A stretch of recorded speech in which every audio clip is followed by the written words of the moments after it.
हार्दिक पंड्या वेदनेतून विश्वविजयाकडे झेप घेणार का? ज्योतिषशास्त्र काय सांगतं? कधी कधी एखादा खेळाडू फक्त मैदानावर हरत नाही, तर तो हरतो शरीराने, मनाने आणि समाजाच्या बोचऱ्या शब्दांनी.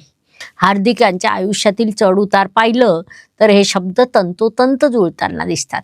सध्या त्यांच्या पत्रिकेत शुक्र ग्रहाची महादशा सुरू आहे, पण इथेच कुंडली कठोर होते.